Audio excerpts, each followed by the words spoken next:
Là-dessus, on va continuer avec un petit peu de science. Donc, on va recevoir Oumar aujourd'hui. Oumar a fait son baccalauréat à l'Université Laval. Ensuite, il est venu faire sa maîtrise avec l'équipe de Sherbrooke sous David Sénéchal. Après ça, Oumar est allé faire un stage au MILA. Puis là, il va entreprendre un doctorat au MILA. J'ai bien hâte de voir ce que Oumar va nous présenter parce qu'Oumar a aussi beaucoup de talent de vulgarisation. Il a fait beaucoup de vulgarisation à la radio de Sherbrooke. Donc aujourd'hui, il va nous parler de machine learning dans les découvertes en chimie et en physique des matériaux. Alors, merci beaucoup, Olivier. So I think I'll speak English for the presentation, and I'll just share my screen with you. If I can. Where is that?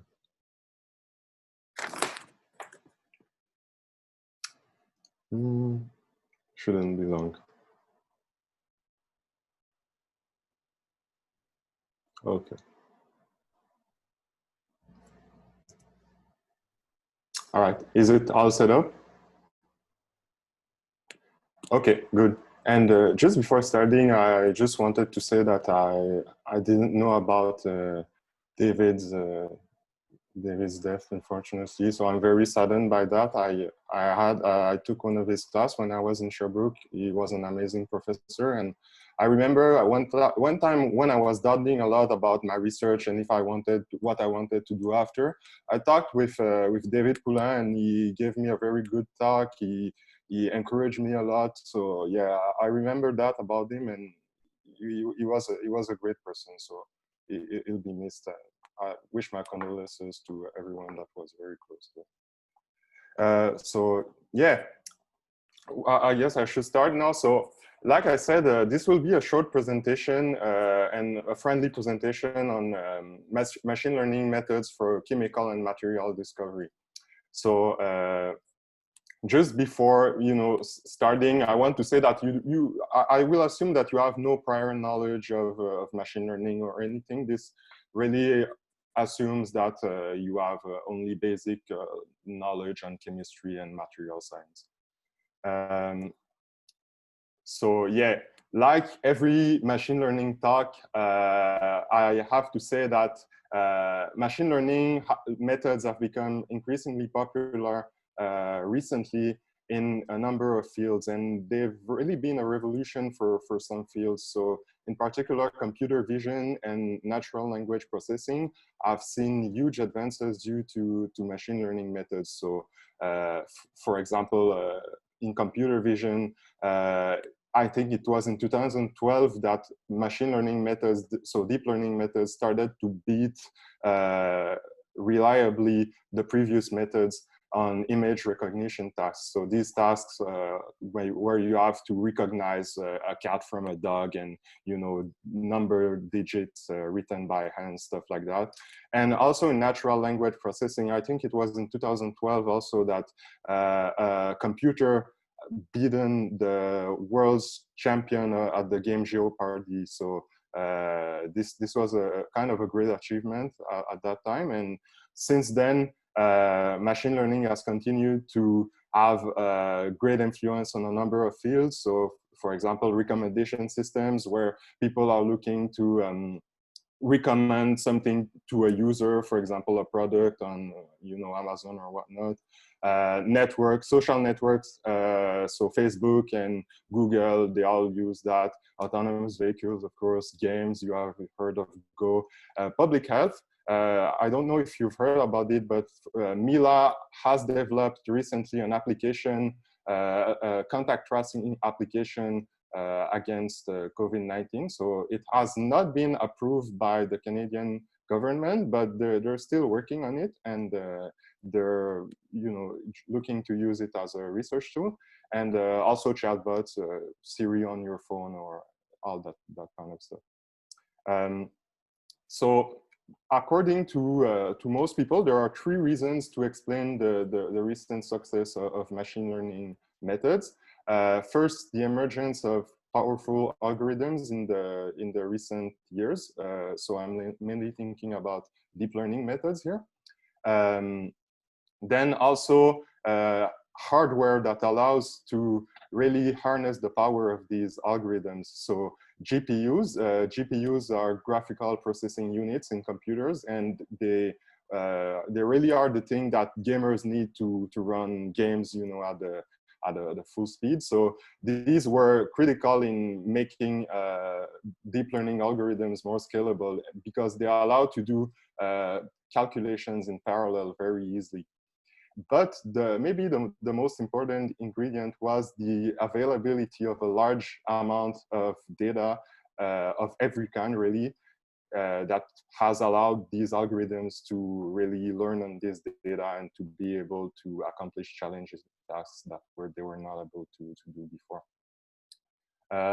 So, of course, people have thought about using this for chemistry and material science. So I must also say that here I'm talking about material science, not condensed matter physics. So the difference is that in material science, it's more oriented toward practical discovery of materials and a bit less on the you know, the modeling aspect of modeling materials with quantum mechanics. So here I'm mainly talking about material discovery, but there are also very interesting applications of machine learning in condensed matter physics, in theoretical quantum mechanics.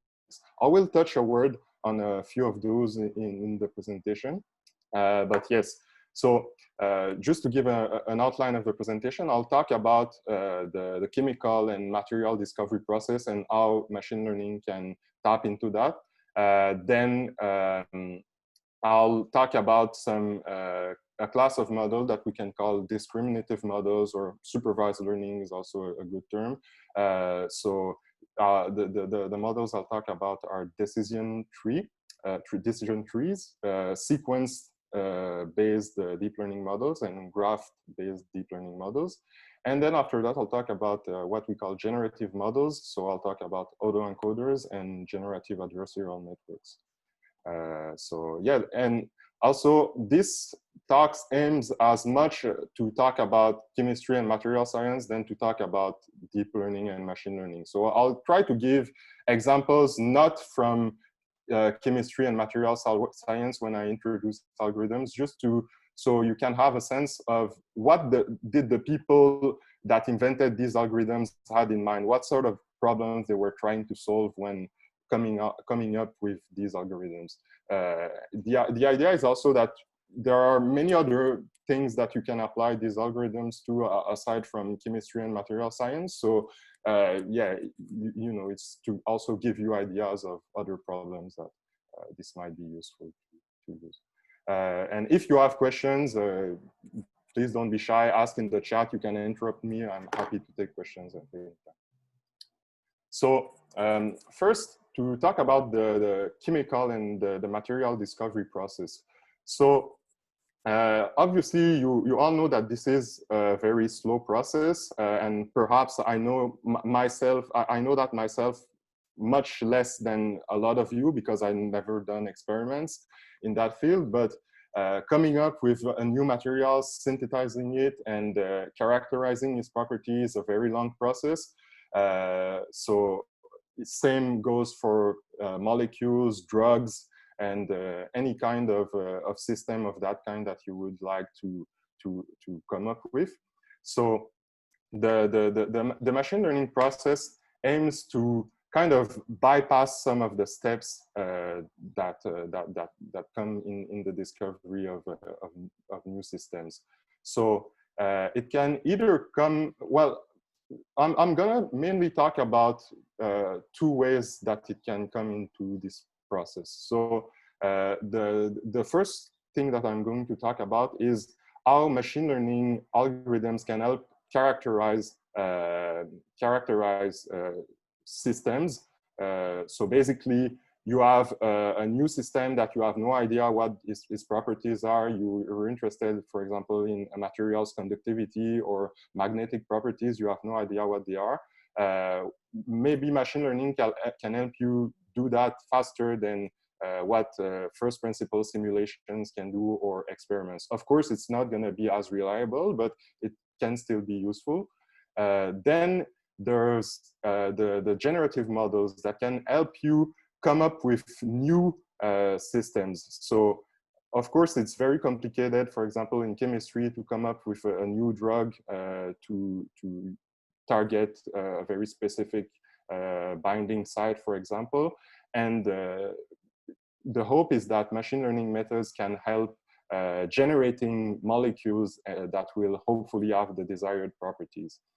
But then there's a step in between, is that when you come up with a new molecule or a new material, you have some insight that it could be useful. You also need to know how to synthesize it, and it might even not be possible to actually synthesize it in a lab in reality. So this is also somewhere that that machine learning can help. There are people working on methods to set up protocols to synthesize stuff with machine learning, but I'm not going to talk about that. I don't know much about it, to be honest. So first, of course, you know that machine learning feeds on data. You need data to really train these algorithms and to really get something out of them. And you need a high quality data too. So hopefully in the last years, there have been a number of data sets that have become widely available in both chemistry and material science for that. So I'd classify these data sets in three categories. First, there's what I call combinatorial data sets. So the GDB13 is one of them for molecules. And basically the idea of these data sets is that you just take combinatorial combinations of atoms. So in this case, they take molecules of up to 13 atoms made of carbon, hydrogen, nitrogen, stuff like that. And basically, they have a few rules, around 10 rules, to say if a molecule is chemically plausible or not. And if it is, then they include it in the data set. So because of the wide variety of molecules that they will have by doing that, they will have much more entries than other data sets. But they don't calculate the properties for these entries. So these will be useful for many generative models in a way that we'll see after. Then there are the experimental data sets. So these are data sets from experiments. So for example, in the ChemBL data set, they took molecules, biological molecules, I think, from patents. So they extracted the information from patents, and they could have insights about the properties of the molecules, and they put that in a big database. ICSD is one for materials, where they have around 200,000 entries, and it's very well curated. You have access to a lot of experimentally calculated quantities. And then there are what we could call computational data sets. So these are data sets made from high throughput simulations, mainly DFT calculations in these two cases. So QM9 is a data set made of molecules, small molecules up to 9 atoms, and their properties are calculated through DFT. There's a mistake in my slides. I wrote ICSD, but I really meant materials project, which is another of these databases.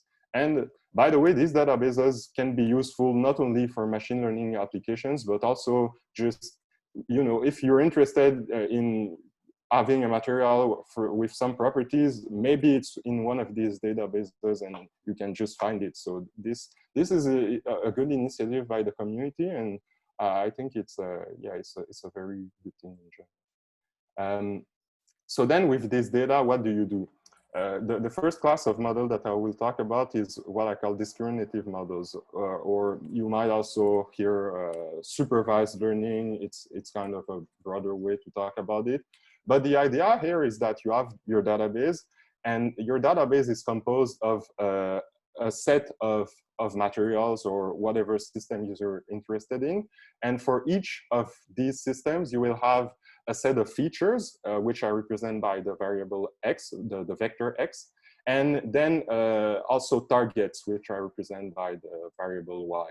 So you really have the features that describes every instance in the data set and what you're interested to predict on something new. So then after that, you have to define a task that your model will have to achieve.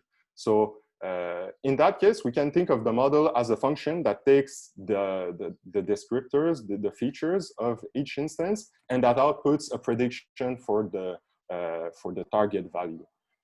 And this function, this model, will depend on a set of parameters, theta, that will be learned during some kind of optimization process, or it can also be something else. But basically, theta are a set of variables that will indicate how exactly the function will process these features for each material. And you can basically think of this as a complicated fitting function, really. So the most simple of these functions that you could come up with would be, for example, a linear regression. A linear regression is a machine learning model, but it's just a very simple one where the parameters theta are just some matrix that you multiply with your vector. And then the last ingredient would be a performance metric to assess how well the algorithm is performing. So while you are designing this function f, you want to know, okay, is my algorithm learning well or not? And you have to have a quantitative measure to say that. So we call that in technical terms the loss function. And the loss function will be a function of the true value that you need to predict and the output of the model. So two examples of loss function is what are called the square mean loss function, and also the absolute mean loss function. So picking every loss function has different properties, and picking one is not really obvious, but there's kind of a rigorous theory on how to actually pick these loss functions. If you're interested in it, you can ask a question, and I'll be happy to answer it. So then to go into specifics, the first method I'm going to talk about are the decision tree-based methods. So suppose you take an example that has nothing to do with chemistry or physics. You're a bank and you want to predict if a person will pay back its loan when you give it to the person. And that's actually, this algorithm is actually used by real banks. So what they will do is that they will have to represent the data about the people. So for each person in their database, in their history that they have loaned money to, they will have a set of descriptors. There can be as many as they want. Actually, kind of the more, the better. So it can be the age, the gender, the salary, how much money you have in your bank account. And by the way, it can be age, gender, stuff like that, even if it's not actually fair or it can introduce biases in the algorithm. They do that because they can.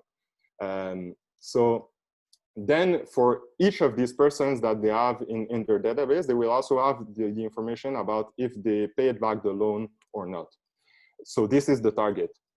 And how the algorithm will work is that the algorithm will work in multiple steps. And at each step, the algorithm will be allowed to ask a question about the data set.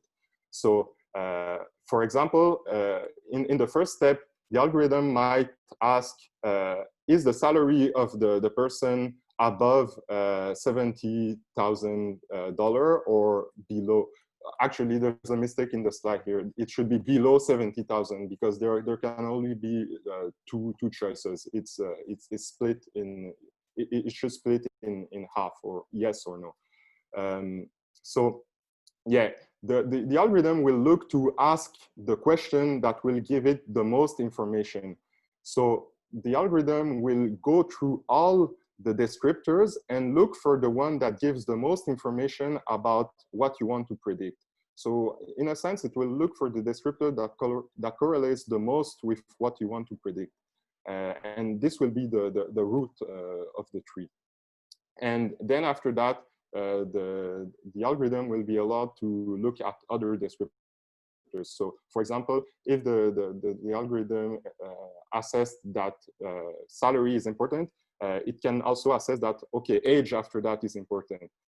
People, maybe older people tend to pay back their loans more than younger people, I don't know. But it could be that for people that have a lower salary, it's not that that descriptor that is important. So the descriptors can vary across where you are in the tree, and this is important.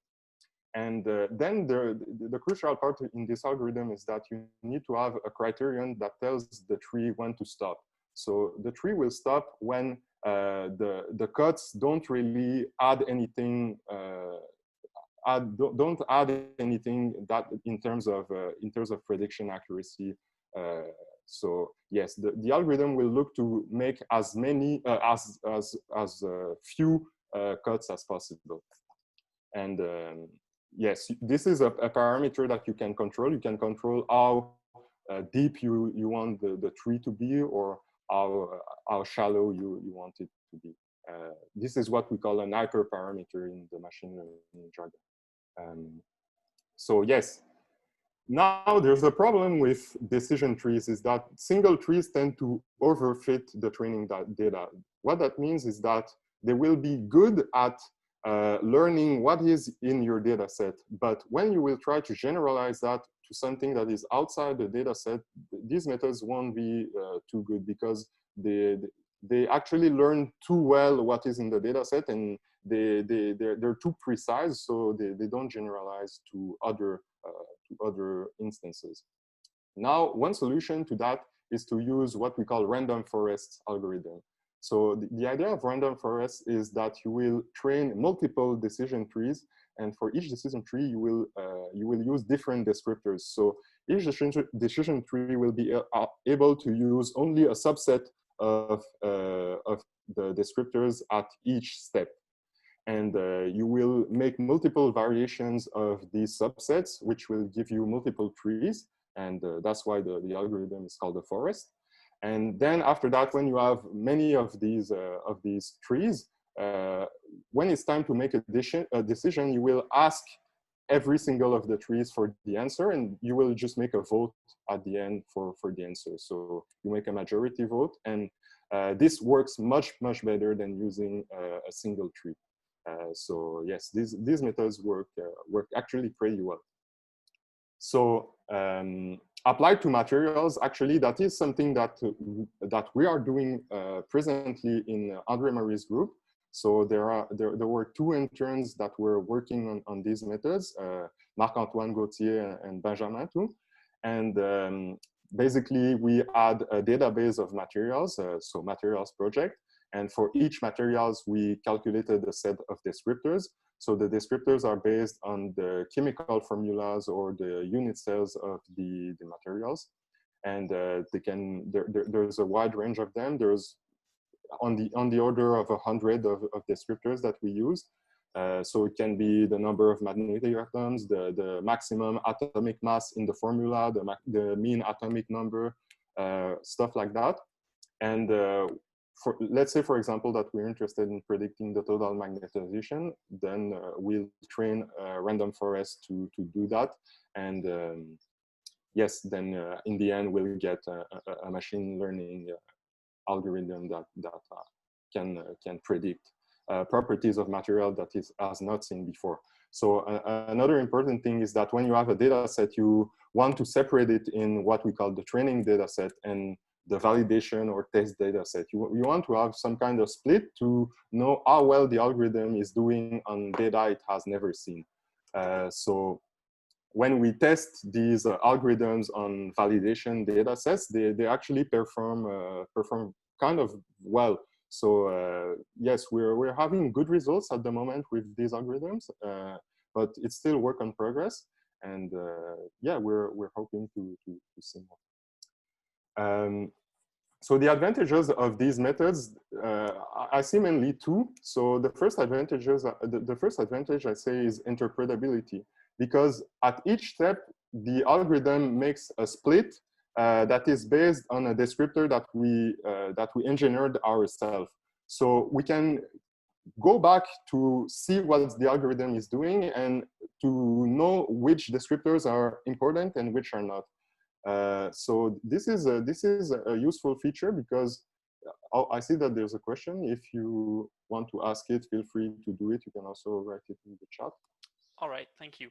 My question is, when you build all those trees, how do you decide the descriptors? Do you try them all? And if the trees are not predictive enough, you just scratch them? Yeah. Yeah, because good you question. build every tree possible and you keep only the good ones? Yeah, good question. So at each step of the algorithm, the tree will look for the most important descriptor, and it will look among all those that you allow it to look for. So, so for example, in the example that I gave on the bank, let's say it went over all the descriptors and decided that, okay, knowing the person's salary is the single most important factor that will allow me to know if it will pay back or not. So yes, then if it's a random forest, each tree will be able to look only at the subset of the descriptors. So, but it will look at every descriptor inside this subset. I don't know if it answers the question. But my question is more precisely, how do you decide which subset of descriptor each tree will be allowed to look at? Do you try every possible subset and build every tree that could exist, or only a subset of trees? Is it machine learning that decides that? That's a good question. So it will be, from my knowledge, it will be mostly randomly. So you have all the descriptors, and you will basically have a hyperparameter that decides how many trees you want and how many descriptors each tree will be able to look at. And among, then if you set these parameters, it will just look randomly for descriptors. It will just pick them at random, and then in these subsets, the algorithm will apply. But there's no machine learning way to select these parameters. You just have to try possibilities and see what works. So this is why they're called hyperparameters. These parameters aren't learned by the algorithm. You have to fix them and do trial and error over there. I may help a bit to answer the question. One thing you can do is you can try a tree by removing one descriptor from your feature set, and then look at the performance of this tree. And you can do this for every descriptor, and then you select the best tree resulting, and you continue with this one descriptor removing step on, and you continue until you have less descriptors, and you see that your performance is decreasing. It's not an easy, it's not a perfect way to remove some descriptors, but it helps to make the algorithm better, because too many descriptors in your feature set may cause overfitting. So it's a way to remove predictors, but as Oumar said, there's no easy way to do this. It's a long and hard road. Yes, I should say. Thank you very much. Yeah, thanks for the comment. And I was going to say that another advantage is ease of implementation. Actually, yeah, that's kind of mitigated because there are some difficulties, but overall, these algorithms are not too hard to implement numerically. You can program them. There are libraries to do it. These algorithms are in scikit-learn. So you can implement them without too much difficulty, I think. But some of the drawbacks is that you are limited to global descriptors about each instance. So the descriptors cannot capture fine structure about each instance in the dataset because, for example, for materials, each descriptor has to be some kind of mean or maximum or minimum on the atoms of the material. or maybe it can also be the symmetry group of the materials, but only the global properties can be used as a feature, and not, for example, okay, let's use the list of all atoms that are present in the material. You cannot use descriptors like that. They have to be all in the same format and all global descriptors. So yeah, because of that, these methods are a bit less expressive than the other methods that I will talk about. And by expressive in the machine learning jargon, we mean that the machine learning algorithm can express less functions if you want. So the parameters theta are, if there are less parameters theta, the machine learning algorithm will be able to express less functions. So it will be able to learn less about your data. So yes, that's it for decision tree-based methods. Now I'll talk about deep learning methods from now to the end of the talk. And I won't go very much in the details of deep learning algorithms, because I'm sure a lot of you have heard about them, and it's unnecessary. So the only thing that you have to know about deep learning algorithms for the rest of the talk is that the function that you are looking to learn has a very powerful property that it can be differentiated exactly without making any approximation. So what I mean by that is that you can take the derivative of the metric function, of the loss function, with respect to the parameters theta, and you will have an exact answer for that. So, for example, this is in contrast with tree-based methods, where you had to test all the possibilities. You did not do a derivative to know in which direction you had to go. You just tested possibilities.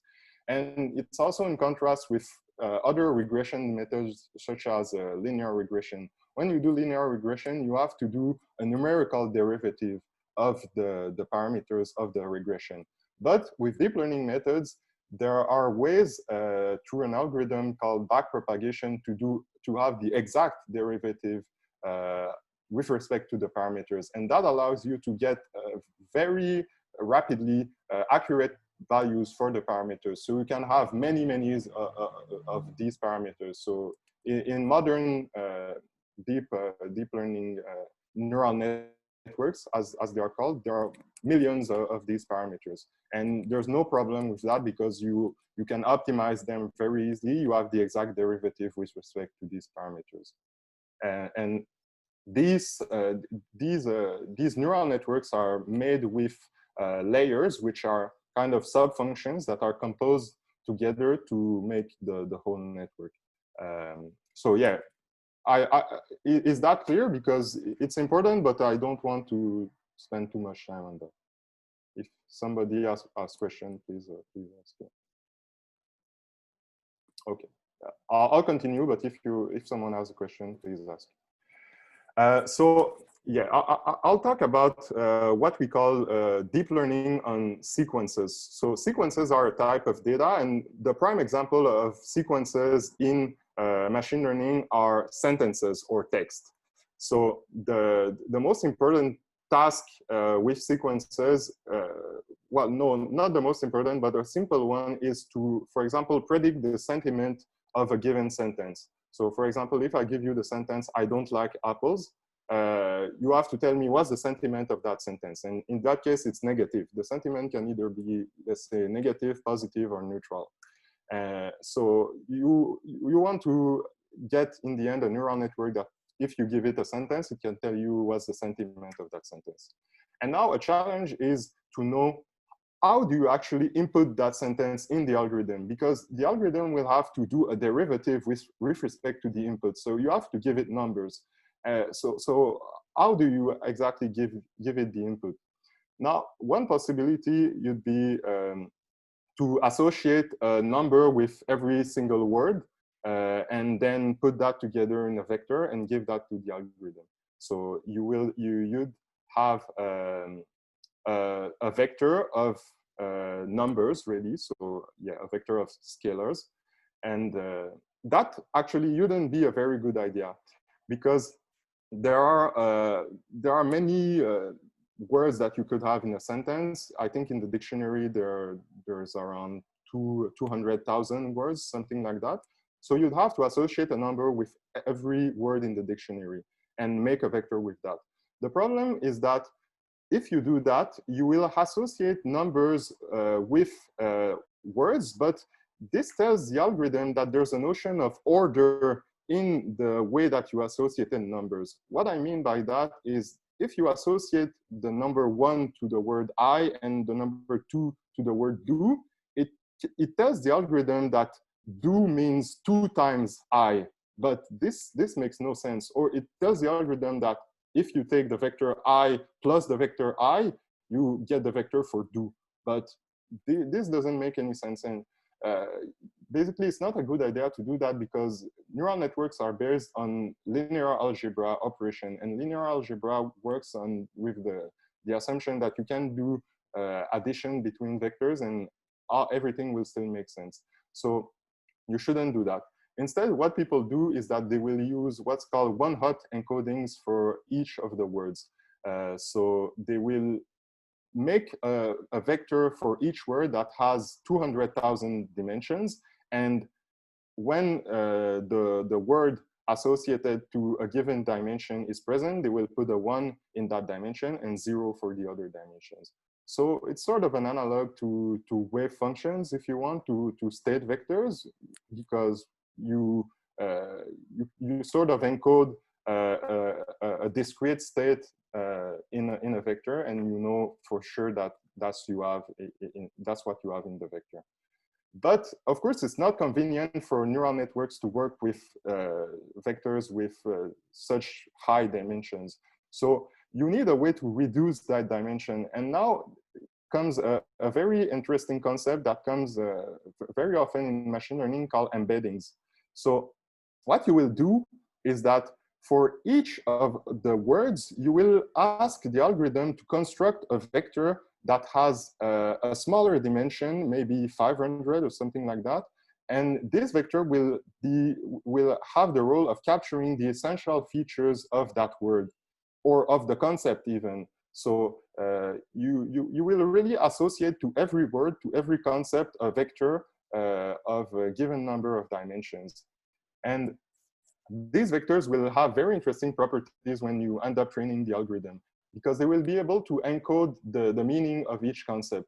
So for example, what happens when you train these algorithms over large amount of text is that they will learn very good embeddings for words.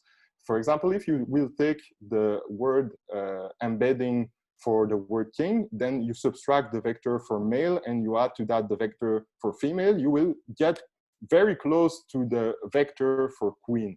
Or if you take the vector embedding for France and you add to that the vector embedding for capital, you will get very close in that space to the vector for Paris.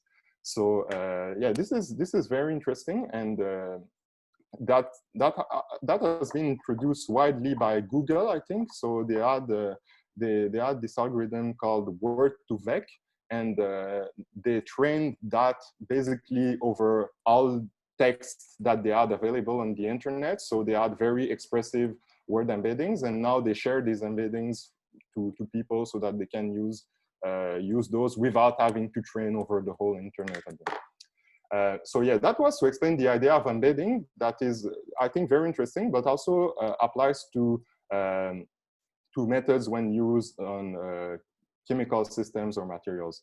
But before that, when you actually encode your sentence or your sequence into a series of vectors, what do you do with it? Now, the most popular method, at least historically, is what we call recurrent neural networks. So you need to be able to deal with the fact that the sequence will not have the same length all the time. And to do that, basically what you do is that you will apply a function. In this case, it's A. So it's a neural network unit, and you will apply it repeatedly to every element of the sequence, so that whatever number of elements you have in the sequence, you will have no problem applying the function to the sequence. And then at the end, the recurrent neural network will give you an answer for all that. Now, how has that been translated to chemistry and material science? Well, the first people to do that were computer scientists. So what they did was apply directly what they knew to chemistry without really going into too much complications. So basically, their idea was to encode molecules in strings of text, really. So for example, benzene, what you will do is start from a random atom, then you will look at neighboring atoms, and for each of these neighboring atoms, you will add the atom to the sequence, and that will give you a string called a SMILES string, a SMILES representation for the molecule. Then you will translate this SMILES representation to a one-hot encoding, and after that to an embedding, and you will just pass that to the neural network just like it was a sentence.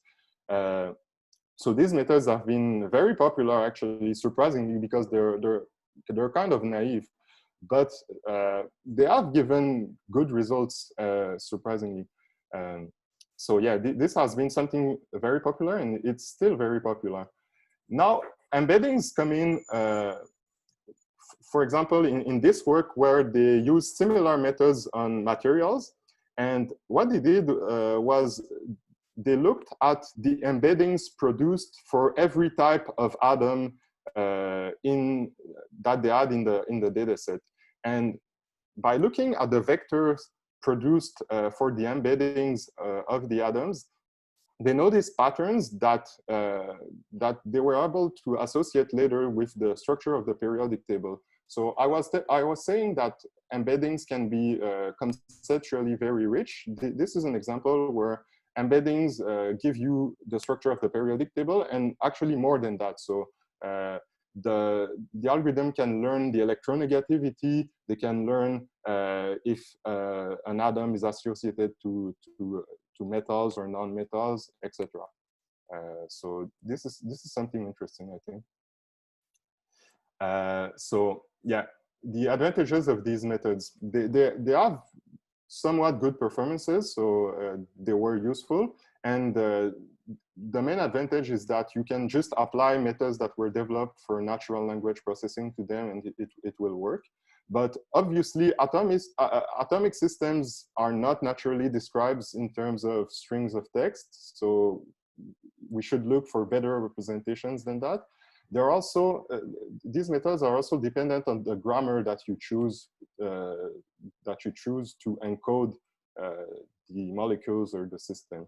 So this is a drawback. And also, like with most deep learning methods, there's really a lack of interpretability because there are so many variables in the algorithm that it's hard to track back and to know what the algorithm really did. So yeah, this is a drawback. Now to talk about deep learning methods on graph, Simon Verreg gave a talk 2 weeks ago on that, and I guess some of you listened to it, so I won't go into much detail. But basically, the historic task in that field was to, given a social network, so people on Facebook, for example, and you know some person's interests, or you know who some person is going to vote for, you know that some person is going to vote for Trudeau. Can you guess how the other people are going to vote, or what the other people are interested in?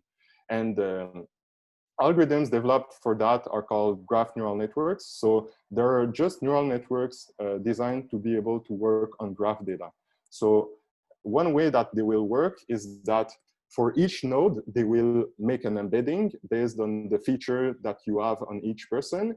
And then at each step of the neural network, they will aggregate the neighboring, the state of the neighboring people. So they will aggregate the neighboring embedding vectors and make a new embedding vector for every single of the node in that way, through a linear transformation that is learned by the network. So that's very broadly how these networks work. And then after that, they will give you some answer either on a node level or either on a global level. So to get the answer on a global level, you can, for example, just sum the vectors of all the nodes, and you will get a global graph answer. Now, people have thought about representing molecules and materials as graphs. So there have been different ways to do that. For example, you can treat every single atom in a molecule as a node in itself. You can also look at fragments and treat them as nodes in themselves. So yes, there are many ways to do that. It's not necessarily better to treat every single atom as a separate node in itself. In materials, there have also been some people that have tried that. Actually, we're doing that with Simon right now at Mila. So that's what I'm doing during my internship, maybe. Translating materials to graph and then training graph neural networks to learn on that. So the way that we do that, because there's a macroscopic number of atoms in a material, is that you will just look at the atoms in the unit cell to make use of the translational invariance, and you will make links or edges between atoms that when the atoms are in different unit cells. So yeah, then you will train the graph neural network to act on this graph and produce an answer for the properties you're interested in.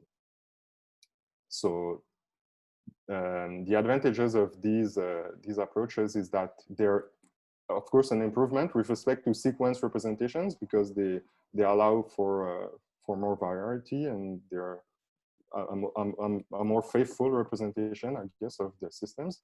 They also allow to use most data sets with little work.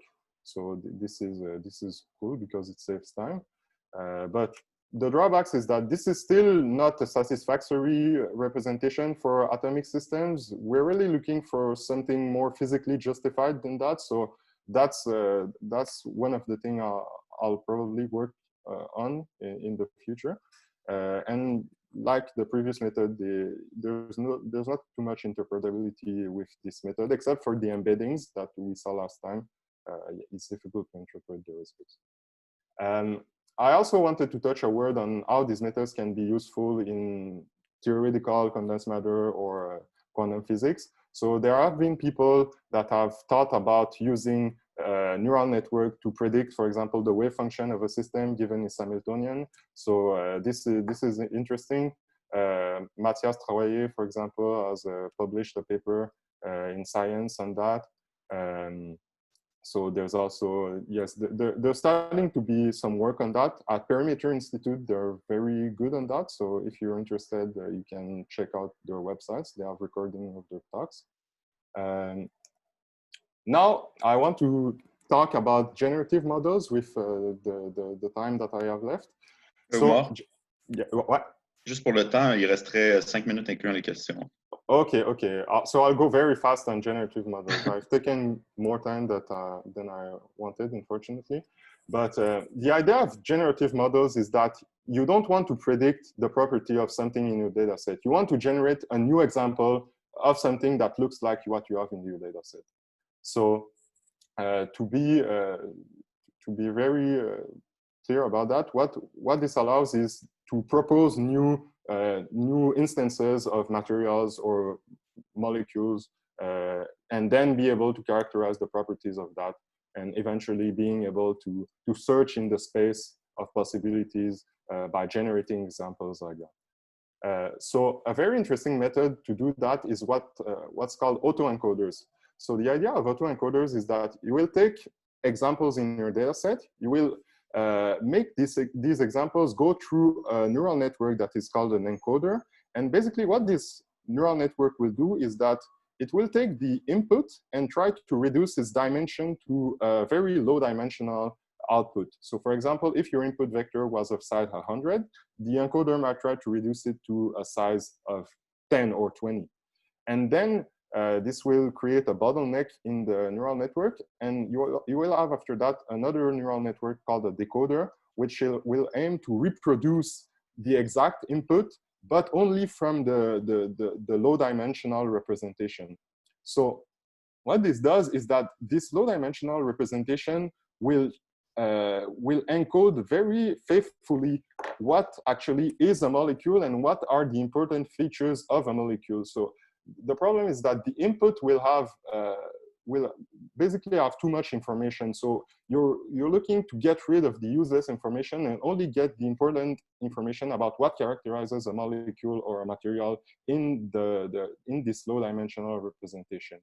And then what you can do is search in this low-dimensional representation for examples, because most of the things that will be in this low-dimensional representation will be relevant, because that was the whole point of the representation.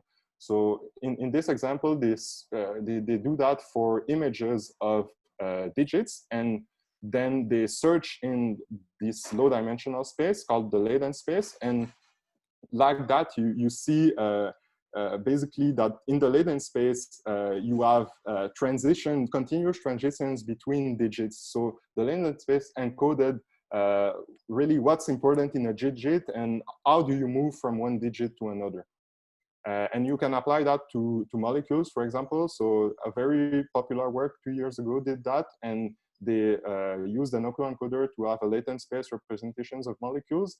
Then what they did is search in this latent space for molecules that interested them. So this latent space has the advantages of being low dimensional, so it's not too hard to search in it. And also, you suppose that everything you have in it is relevant, so is possible. So then you can search in the latent space and look for molecules or materials that you're interested in. So this is a very interesting application. Then the last method I'm going to talk about is generative adversarial networks. So it's basically a variant of the last method where you have two neural networks. You have one that aims to generate an example from some noise that you will give it. And there's another neural network called the discriminator that will aim to discriminate between this generated example and a real example from the dataset. So you will train these two neural networks both at the same time, and the generator will become better at generating stuff that looks real, but the discriminator will also become better at discriminating between real and false stuff. So you will have this competition between these two neural networks that really allows for a well-performing algorithm in the end. And this has been very popular in image generation. So when you see fake faces images, it's most likely produced by these kind of algorithms. And they also have been used in molecule generation. So it's really the same idea. And an application, I think, very interesting of that in theoretical condensed matter physics, would be to encode wave functions in that latent space. And maybe then after search for solutions of a given Hamiltonian in the latent space. So yeah, this has been explored in some papers, but it's still an idea that has a long way to go, I think. So yeah, I guess I'm out of time, so I'll take questions now. Thank you.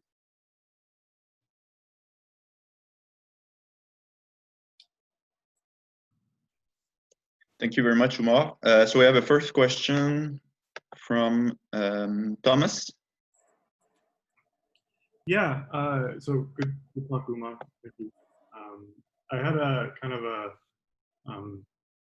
maybe an unfair question. So if you don't have, there's not like a simple answer, don't worry about it. But okay. I wanted to sort of question the entire rationale for looking for material properties without with just machine learning techniques and not getting it. So I haven't kept up with the literature in the last year and a half, so this is more just to see if there's anything that's been different from my understanding. So if I wanted to use like an electronic structure method to find properties of a system, I know that the complexity of doing that is QMA complete. So it's something that you can't even do on a quantum computer, and it's very, very difficult. And there, classical methods don't really do well either. Yeah. So you kept bringing up the success of these methods on the periodic table. Yep. But I know that there's a pattern there. I know that group theory can arrange the periodic table in a way that is good. And but if I'm going to apply this to materials properties from large-scale molecules and big heterostructures, I'm not sure that there's any organizing principle for that. Yeah. So in light of this statement that the problem might be impossible even for the computing model that might be better than classical computing, yeah. Is there any reason to think that this method would yeah, that's a very good comment. Thank you, Thomas, for that. So I might have not insisted enough on how new these methods are and how actually not that good they are presently. So yes, they are starting to become interesting, but they're not solving materials. They're not solving quantum chemistry, that's for sure. Now, maybe one thing that I can give for these methods is that a lot of our reasoning on simple materials or simple molecules is based on intuition. So yes, so some person will have an intuition that if you replace this atom by this atom in a material, maybe it will have the desired property. So the machine learning algorithms aim to act on the same level of as these kinds of intuitions, really. So it's nothing more than that, I think. These methods don't aim to solve quantum systems, that's for sure. And yeah, I think that's what I can answer. Well, so then I just have one follow-up question then. So I know there's this central limit theorem that says that as you basically generate more, you get more accurate if you have one limit, I guess is like an overly simplified way to say it. Yeah. There is no central limit theorem if you have more than one goal. So I guess under this lens, if this is familiar, if it's not, that's fine.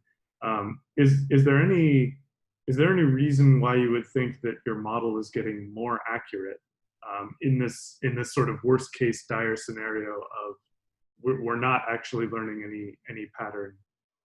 Is there any sort of like indications from the model that you'd be having a higher variance in some sense? Yes. That's a good question. Well, first, machine learning is kind of very empirical. So perhaps what most machine learning people will say to that is that just check on the validation set, the data that the algorithm was not allowed to see, and if it doesn't perform well, it meant that it was not able to generalize and it was hard. So that's one thing. But there are also more fundamental ways to look at what the algorithm is doing and really looking at, okay, what's the variance on the parameters and how well is actually the model trying to generalize, or is it just overfitting in the model? And there are what we call regularization techniques to push the model in the generalization path and not in the overfitting path. So yeah, I think that's one answer I can give. Okay, thank you. So we're a bit out of time. If there's a last question, we'll take it. So there doesn't seem to be any question.